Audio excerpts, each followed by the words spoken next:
계엄 선포 불과 1시간 전 대통령실에 모여있던 국무위원은 단 5명뿐이었습니다. 의결 정족수가 부족해 급히 전화를 돌려 사람을 모았고 단 2분 만에 회의를 끝낸 마당의 법원은 이게 원래부터 계획된 국무회의였다며 무죄를 선고했습니다. 피고인의 주관적 평가라 위증죄가 안 된다는 논리인데 과연 통상적인 상식에 부합하는 판결일까요? 선고 직후 윤 전 대통령이 지은 표정 그리고 이제 시작이라는 한마디의 진짜 의미를 오늘 영상에서 파헤쳐 봅니다. 구독과 좋아요, 댓글로 큰 힘이 되어주세요.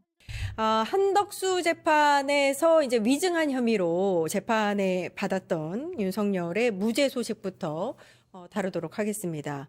요게 일단 1심 무죄 선고가 난 건데 재판부의 선고 영상부터 보고 와서 이야기를 나눠보도록 하겠습니다.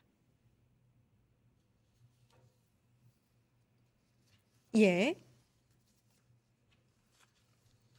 예, 영상이 아직 준비가 안 된 것 같아서요. 네. 영상 보고 오겠습니다.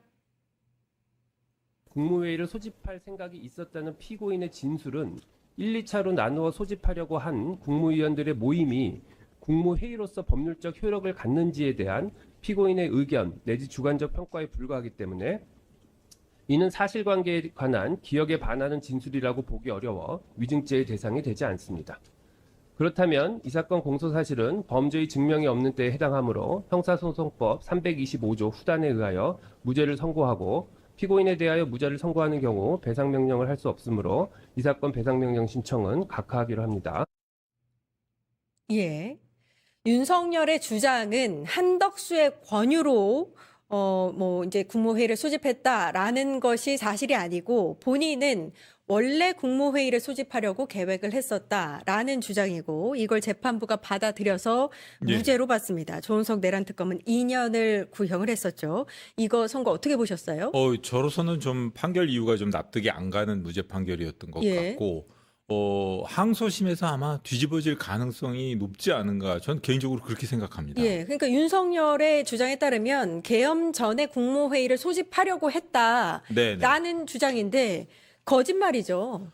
여러 가지 정황이라던가 그 다른 그 여러 국무위원들의 진술 그리고 그 이후의 사정을 놓고 보면 윤석열 씨는 기본적으로 본인이 이렇게 그 뭔가 임무를 부여하기 위한 국무위원들만 일부 소집을 했고 전혀 국무회의라든가 이런 그 객관적인 절차적인 요건을 무시한 상태로 계엄 선포를 하려고 했던 것은 분명히 명확해 보입니다. 그런데도 불구하고 별다른 근거 없이 뭐 이런 국무회의 개최 여부와 관련된 건 본인의 주관적인 평가고 개최하려고 들었을 가능성이 있다. 어느 정도 가능성이 있는 것으로 보인다. 이런 좀 납득하기 어려운 이유로 무죄 판결을 선고했는데 어떻게 보면은 뭐 여러 가지 뭐 윤석열 씨 같은 경우에 재판에서 여러 가지 거짓말을 해왔지 않습니까? 예. 그런 거짓말에 뭐 용기를 북돋아주는 판결이라고 해야 되나? 좀 뭐 이렇게 좀 제대로 그 사실 인정은 기본적으로 뭐 재판부의 전권이긴 합니다만 기본적인 상식이라든가 일반인의 그 통상적인 판단과는 좀 거리가 있는 그런 사실 인정이 아니었나 하는 생각이 듭니다. 예. 계엄 선포 1시간 전에 이 국무회의를 위해서 참석이 아니고 대통령실에 그냥 일부 국무위원들이 5명 정도가 참석해 있었는데요. 그러다가 이제 의결 정족수를 위해서 국무회의가 이제 있어야 된다라는 이야기를 한덕수로부터 듣고 이제 여러 군데 전화를 해서 간신히 의결 정족수 맞추고 나서 2분 만에 종료하고 계엄 선포하러 나갑니다. 이게 어떻게 계획된 국무회의겠어요?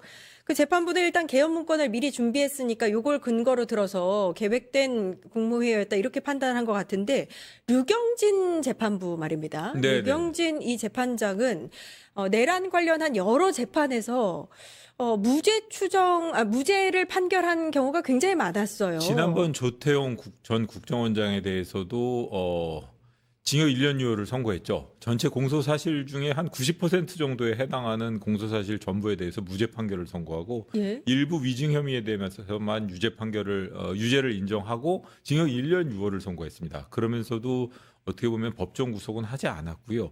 좀 사실 인정의 기준이라고 해야 되나? 그게 좀 통상적인 다른 재판부와는 좀 다르다고 보여지고 조금 전에 그 여러 가지 그 국무회의 개최와 관련돼서 말씀하셨지 않습니까?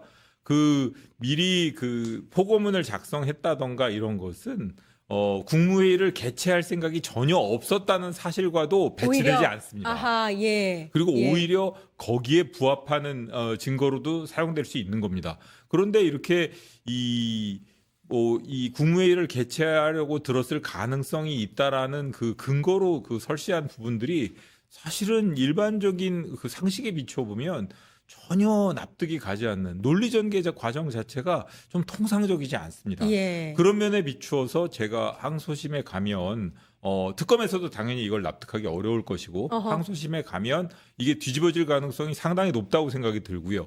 뭐 이렇게 제가 평가를 하는 거는 적절치 않지만 만약의 경우에 항소심에서 파기될 가능성, 그래서 어허. 다시 유죄 판결이 내려질 가능성이 높냐 그렇지 않냐, 누군가 저한테 내기를 제안한다면 예. 저는 파기될 가능성이 상당히 높다는 쪽에 예. 내기를 제 의견을 걸고 싶습니다. 항소심에서 유죄로 뒤집힐 가능성이 더 높다. 예, 저로서는 예. 지금 좀 이렇게 자연스럽지가 않고요. 네. 그 사실 인정이나 이런 게 자연스럽지가 않고 여러 가지 상황에 비춰보면 윤석열 씨는 기본적으로 김용현 장관, 그다음에 최상목, 그다음에 이상민, 박성재, 그리고 어쩔 수 없이 국무총리인 한덕수 예. 이런 사람들만 모아가지고 그렇죠. 필요한 임무를 예. 주고 계엄을 선포하려고 들었던 것이 맞아요. 확실해 보입니다. 예. 그러니까 사실은 이 국무회의가 의결 요건이 아니라 심의 요건이기 때문에 국무회의 자체의 절차를 무시하려고 들었고, 그런 와중에 어떻게 보면 한동수 씨 본인의 변명처럼 다른 국무위원들을 최대한 많이 불러 들여가지고 의견을 들어볼 수 있도록 계속 예. 요구를 했다. 그래서 윤석열 씨가 마지못해 부르는 신용을 했다. 이렇게 보는 게 맞을 것 같습니다. 맞습니다. 예. 그 제가 우려되는 지점이 이 류경진 부장판사 이 판결은 마치 계엄에 앞서서 열렸던 이 국무회의가 계엄의 그 절차를 제대로 따랐던 것이냐. 사실 헌재에서도 이 절차적 하자를 이야기를 했는데 네네. 국무회의가 제대로 열린 것이냐 인정하는 꼴이 될까봐 그게 우려스럽습니다. 저는 당연히 말씀하신 것처럼 그런 것도 우려스럽고, 어떻게 보면 객관적으로 입증되지도 않는 내심의 의사 그리고 가능성을 이유로 여러 객관적인 증거에 의해서 인정되는 아주 개연성이 높은 공소 사실을 무죄로 배척한 것이라서 예. 어떻게 보면은 거짓말 그리고 거짓 변명을 함부로 내세우는 사람들에게 용기를 준다 그래야 되나요? 예. 좀 어떤 면에서 보면은 저 재판부라면 내가 거짓말을 해도 무죄를 받을 수 있겠구나라는 그 재판부에 대한 편견조차 가질 수 있게 만드는. 그랬을 가능성이 있었던 게 이 류경진 재판부는 사실 이상민 전 장관 관련해서도 대부분 무죄로 판단을 내리면서 일부 예. 유죄를 냈고 일부 무죄 판결을 했습니다. 말도 안 되는 형량을, 그러면서 이제 징역 예. 7년을 선고했는데 그게 항소심에 가가지고 사실 1심의 양형이 깎이는 경우가 많지 늘어나는 경우가 많지 그렇죠. 않거든요. 예. 근데 지난번에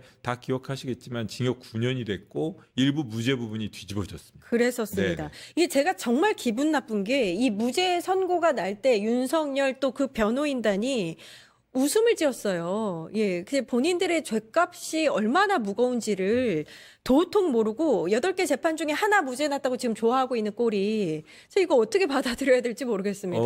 이 무죄 판결은 어떻게 보면은 그 내란의 본류와는 좀 거리가 멀고 아주 지엽적이고 미세한 부분에 불과합니다. 예. 그 웃음을 어떻게 해석해야 될지는 모르겠지만 본인들이 무죄를 받아서 좋아서 웃는 것인지 아니면은 본인들이 터무니없는 거짓말이 재판부에 받아들여진 것이 기뻐가지고 어떻게 보면 재판부에 대한 비웃음에서 웃었는지 그건 알 수가 없겠죠. 예. 본인들의 내심은 본인들만이 알겠죠. 하지만 그 유경진 부장 재판부의 그 표현을 이렇게 빌자면은 본인들이 말도 안 되는 변명을 받아들여준 재판부에 대한 어떻게 보면 빈정거림의 가능성도 있지 않을까 예, 이런 생각도 예. 해봅니다. 네네. 이거 혹시 피디님 이 싱크가 준비가 됐는지 모르겠습니다. 이 무죄 판결이 나는 순간 김계리 변호사가 씩 웃으면서 아이 컨택하는 장면이 있는데 영상이 준비가 되어 있나요? 그건 없군요. 예. 아쉽습니다. 예. 그 윤석열이 변호사에게 이 장면은 이제 영상에는 잡히진 않았겠지만 이제 시작이야라고 이야기했다고 전해지는데 예, 요거는 제가 윤석열에게 그대로 돌려주고 싶습니다. 이제 시작입니다. 예. 그래서 저는 무기징역으로 끝날 거라고 믿지 않거든요. 끝까지 사형을 받아야만 한다고 저는 주장하는 사람이기 때문에 이제 시작입니다. 예. 제가 돌려드리겠습니다. 김건희 이야기로 넘어가서 그 얼마 전에 들려온 소식으로는 그 바쉐론 콘스탄틴식의 네. 장금을 이제 이거 뭐 형량이 결정되기 전에 이제 1심 선고 전에 2,900만 원 그 이제 사다 준 사람에게 지급을 했다라고 이야기가 전해져 왔는데 이제 분석을 하시는 분들은 형량을 줄이기 위함이라고 하더라고요. 이게 실제로 형량을 줄이는데 도움이 됩니까? 뭐 통상적인 경우에 뭐 사기 사건이라든가 이런 경우에 피해를 변제하면 형량이 줄어드는 경우가 있습니다. 근데 이 사건의 경우에는 기본적으로 일종의 부패 범죄이지 않습니까? 부패 범죄의 경우에는 그 몰수 추징의 대상이 되는 것은 그 원래의 그 물건 그 자체 그리고 본인이 영득의 의사라고 하는데요. 본인이 그걸 가질 의사가 없었을 경우에만 그 물건 자체를 추징하면 더 이상 아하. 추징이 안 됩니다. 예. 근데 이 경우 같은 경우에는 본인이 분명한 영득의 의사를 보였고 그 다음에 지금 뭐 말로는 뭐 4년 만에 이제 와서야 그 정신 건강 문제로 지급이 늦어졌다. 예, 이제 와가지고 정신 건강 문제로 그동안 갚을 생각을 안 하다가 이제 와서 갑자기 정신이 버쩍 들어가지고 이 돈을 돌려줬다는 건데 그렇다면은 뭐 거기 이자라도 붙여야 되지 않겠습니까? 그런 얘기는 없고 기본적으로 이런 부패 범죄에 있어서는 그렇게 나중에 일종의 꼼수라고 할 수 있는 건데요. 꼼수죠, 이거는. 이런 예. 꼼수를 쓴 것은 어떻게 보면 그 정확하게 이런 사실관계나 이런 죄질을 정확하게 파악하는 재판장을 만난다면 어떤 면에서는 가중사유로 보아. 괘씸죄로. 이렇게까지 이제 이렇게 언제든지 이렇게 예. 충분히 본인의 그 변명을 적극적으로 그게 사실인 것처럼 위장하기 위해서 돈까지 지급해가면서 본인의 변명이 사실이라고 주장하는 그런 꼼수를 부리는 피고인이 있다면 그건 당연히 엄벌에 쳐야 되지 않겠습니까? 예, 맞습니다. 예. 그렇기 그리고 때문에 그렇기 때문에 이걸 양형 사유로 양형 감경 사유로 예를 들면 지난번에도 뭐 초범이라는 이유로 그렇죠. 이렇게 뭐 여러 반성한다는 이유로 뭐 이러면서 그 내란에 대해서 예. 초범이라는 이유를 들고 막 그랬는데 이걸 갖다가 뭐 나중에라도 지급한 것은 유리한 양형 사유다 이렇게 얘기를 그러면 하면 진짜 그거 예, 용서하지 또이 못할 것 또 같습니다. 여론의 비판을 많이 받을 예. 사정이 되지 않을까라는 생각도 듭니다. 아니 그리고 예. 솔직히 요 시계값은 2,900만 원 요거는 빙산의 일각이에요. 사실 서희건설로 받은 거 아니면 뭐 통일교로부터 받은 거 다 합하면 몇 억 수준 1억이 넘습니다. 그렇기 때문에 그거 다 합해서 이제 김건희가 엄벌에 처해져야 된다. 그 양형이 그에 걸맞는 양형이 되어야 된다. 뭐 이런 생각이 듭니다. 네네. 국민들이 이 법조 그러니까 검찰이나 재판의 소식을 들으면서 가슴을 친 그러니까 답답해했던 소식은 하나 더 있었는데요.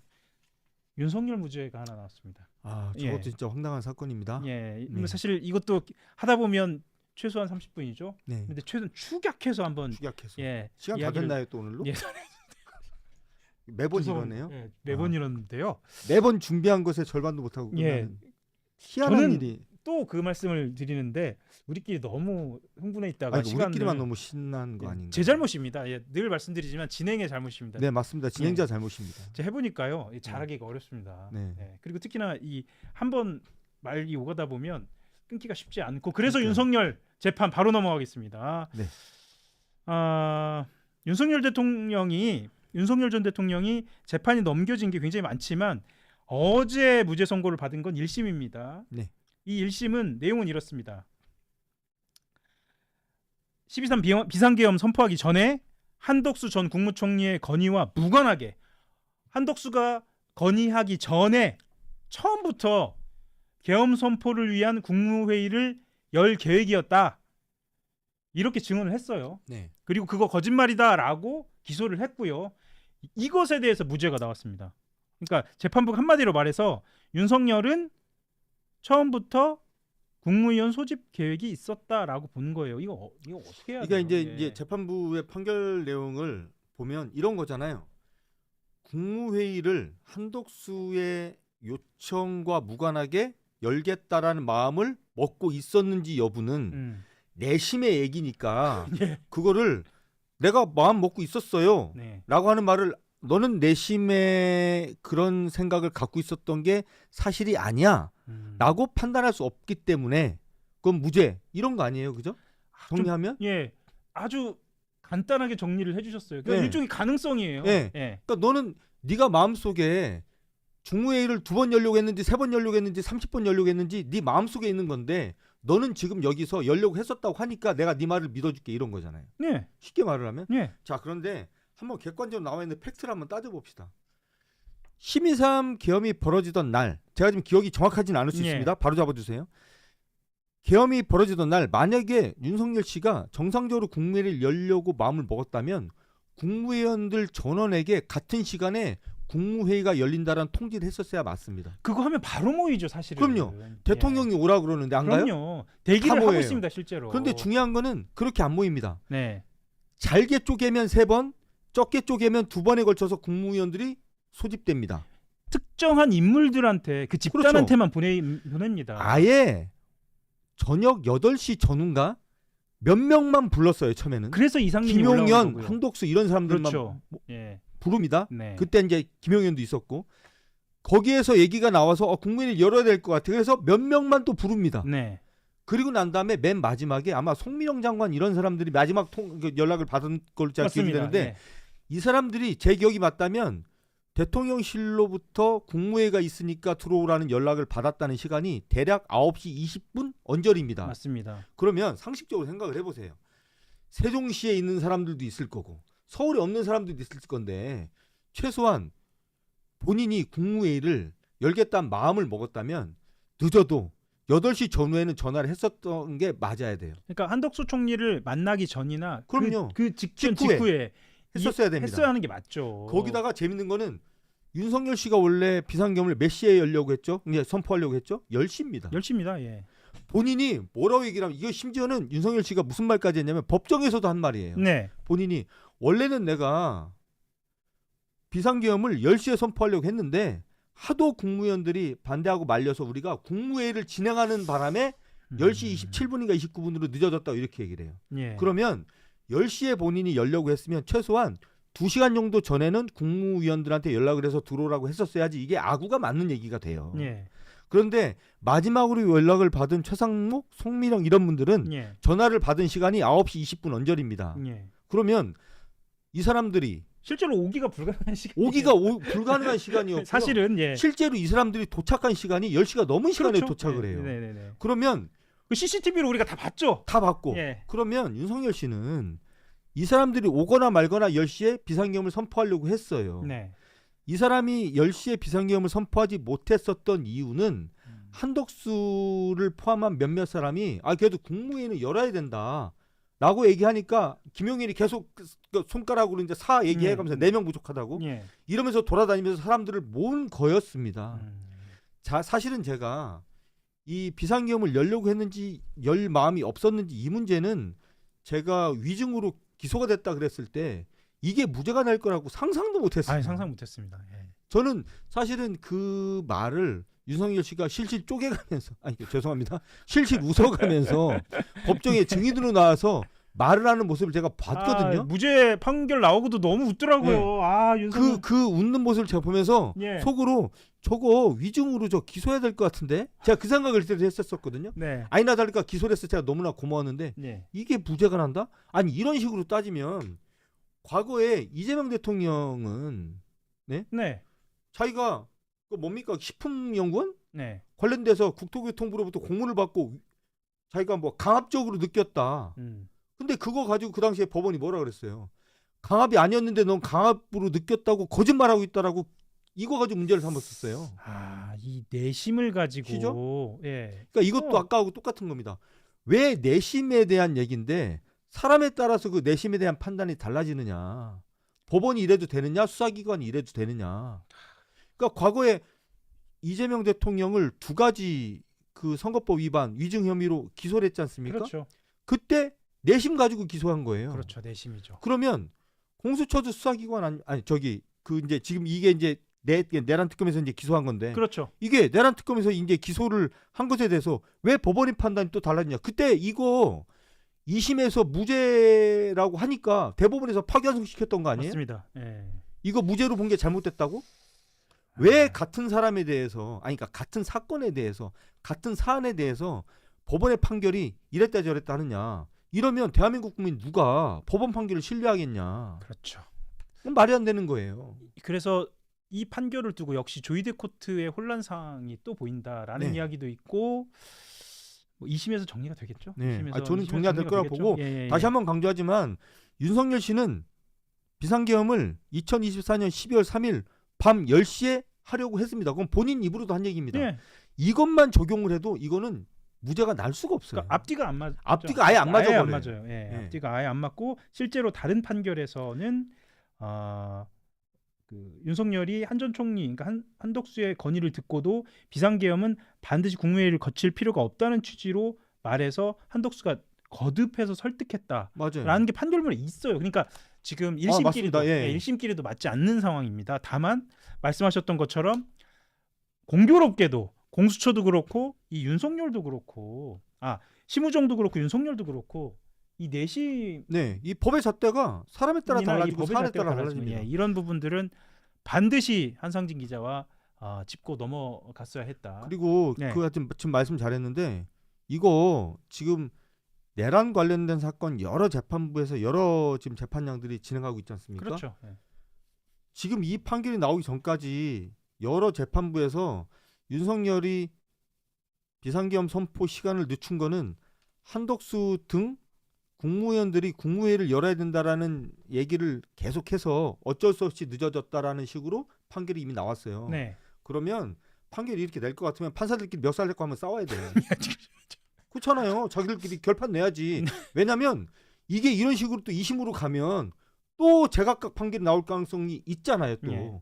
이렇게 되면 대한민국의 사법 체계는 어떻게 되는 그러니까 겁니까? 재판이라든가 법원의 신뢰를 예. 아니, 위해서라도 법원을 도대체 뭔가 대한민국 국민들이 합의를 해야 어떻게 한다. 믿겠어? 자기들끼리 멱살 잡고라도 합의를 해야 계속 되는 거예요. 멱살이라는 표현을 집착하시네요. 멱살.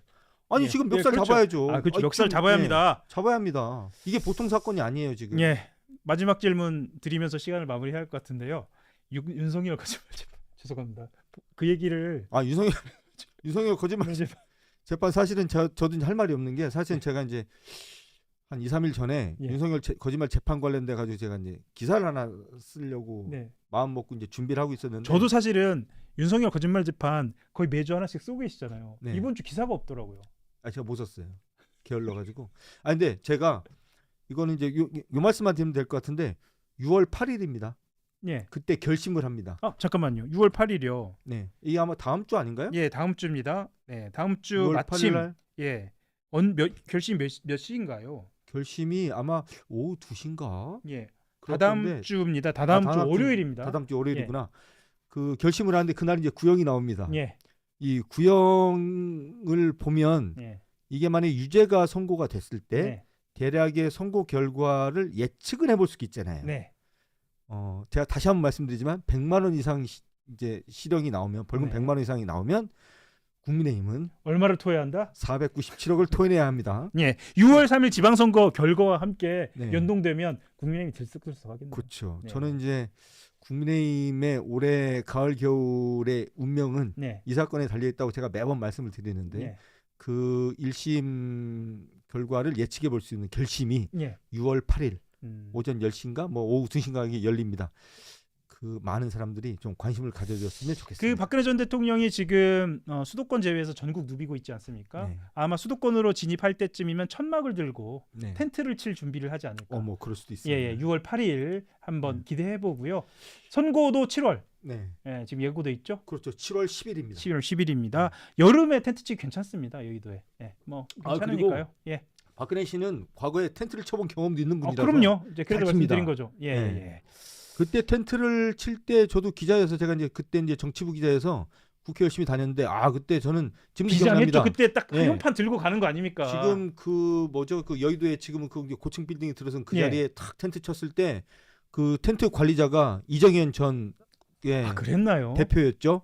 지금 이게 아하. 국민의힘 대표였는데 그때 그 텐트의 관리책을 맡고 있던 이정현 그때는 이제 부대변인 뭐 대변인 네. 이랬는데 그분과 이 박근혜 대표의 모습이 지금도 전 생생합니다. 예. 그 모습을 다시 한번 다시 한번 보고 싶습니다. 예, 기대하는 것으로 하고요. 오늘도 고생하셨습니다. 아유 감사합니다. 오늘 예. 말을 너무 함부로 한 것 같아서 죄송합니다. 그거는 모두 한상진 기자의 개인 의견으로 아유 당연히 제가 다 개인이죠. 뭐 혹시라도 유튜브에 명예- 이제 좀 적응을 하신 것 같아요. 제가 말릴 새가 없습니다. 아니 근데 이제 말을 좀 너무 함부로 하는 측면이 있어서 예. 이게 좀 가려서 해야 돼 제가. 예, 우리 개인적으로 고- 만났을 고급스럽게. 때 이게 툭툭 튀어나옵니다. 그러니까요. 예, 큰일 알겠습니다. 오늘 여기까지 하도록 하겠습니다. 오늘 영상 보시면서 느끼신 분들 많으실 겁니다. 무죄 선고가 내려진 순간 윤 전 대통령과 변호인단이 주고받았다는 그 웃음 말입니다. 지엽적인 판결 하나에 미소 지으며 이제 시작이라던 모습이 씁쓸한 여운을 남깁니다. 누구의 내심은 유죄의 근거로 삼으면서 왜 이번에는 주관적 평가라며 면죄부를 주는 걸까요? 사법부의 잣대가 사람과 사안에 따라 달라진다면 국민들은 법의 판결을 어떻게 신뢰하겠습니까? 거짓말을 내세우는 사람들에게 오히려 용기를 준 판결이라는 지적이 오늘따라 가장 뼈아프게 다가옵니다. 당장 6월 8일 결심 공판부터 국민의힘의 운명이 걸린 497억 원 반환 문제까지 과연 법의 정의가 어디로 향할지는 보신 분들이 판단하실 문제라고 생각합니다. 댓글로 여러분의 의견 남겨주시고 구독과 좋아요로 함께해주세요.